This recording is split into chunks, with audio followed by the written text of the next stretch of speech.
chapter 23. And the whole multitude of them arose and led him unto Pilate.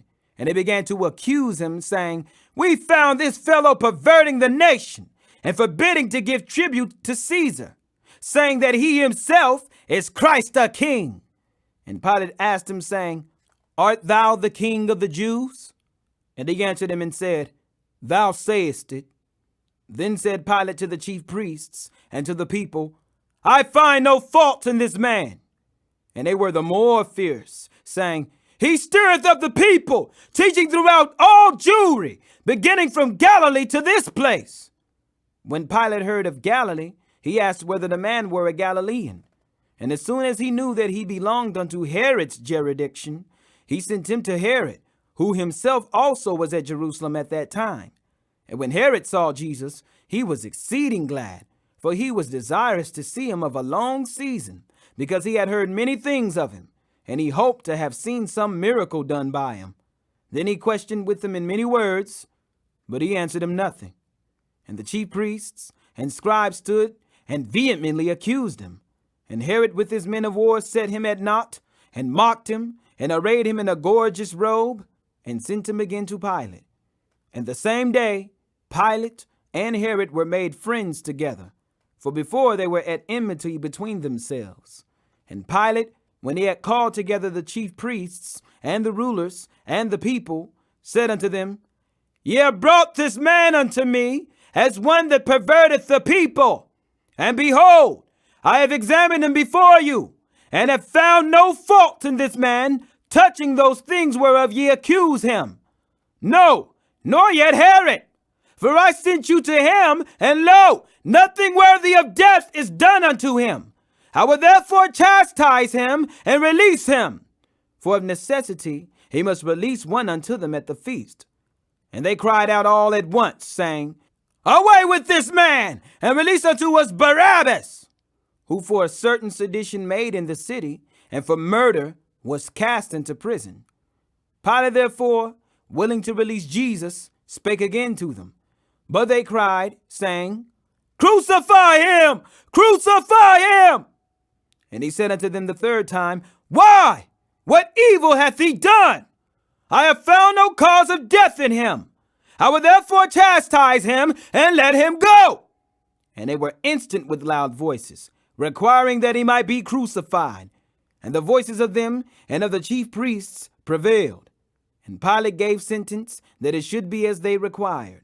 And he released unto them him that for sedition and murder was cast into prison, whom they had desired. But he delivered Jesus to their will.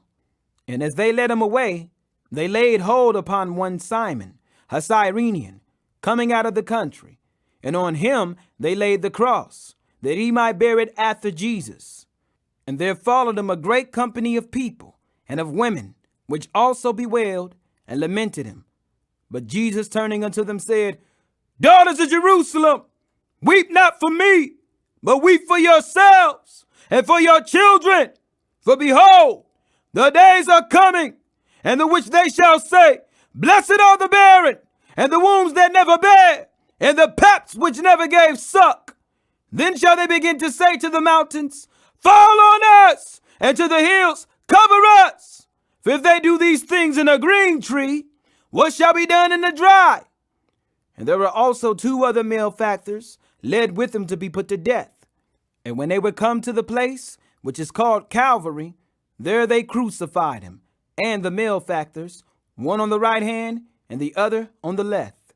Then said Jesus, Father, forgive them, for they know not what they do. And they parted his raiment and cast lots. And the people stood beholding, and the rulers also with them derided him, saying, He saved others, let him save himself, if he be Christ, the chosen of God. And the soldiers also mocked him, coming to him and offering him vinegar, and saying, If thou be the King of the Jews, save thyself. And a superscription also was written over him in letters of Greek, in Latin, and Hebrew, This is the King of the Jews. And one of the malefactors which were hanged railed on him, saying, If thou be Christ, save thyself and us. But the other answering rebuked him, saying, Dost not thou fear God, seeing thou art in the same condemnation? And we indeed justly, for we receive the due reward of our deeds, but this man hath done nothing amiss. And he said unto Jesus, Lord, remember me when thou comest into thy kingdom. And Jesus said unto him, Verily I say unto thee, today shalt thou be with me in paradise. And it was about the 6th hour, and there was a darkness over all the earth until the 9th hour. And the sun was darkened, and the veil of the temple was rent in the midst. And when Jesus had cried with a loud voice, he said, Father, into thy hands I commend my spirit. And having said thus, he gave up the ghost.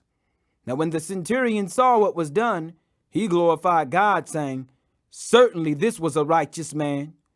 And all the people that came together to that sight, beholding the things which were done, smote their breasts and returned. And all his acquaintance and the women that followed him from Galilee stood afar off, beholding these things. And behold, there was a man named Joseph, a counselor, and he was a good man and a just. The same had not consented to the counsel and deed of them. He was of Arimathea, a city of the Jews, who also himself waited for the kingdom of God. This man went unto Pilate and begged the body of Jesus. And he took it down and wrapped it in linen and laid it in a sepulchre that was hewn in stone, wherein never man before was laid. And that day was the preparation, and the Sabbath drew on. And the women also, which came with them from Galilee, followed after, and beheld the sepulchre, and how his body was laid. And they returned, and prepared spices and ointments, and rested the Sabbath day, according to the commandment.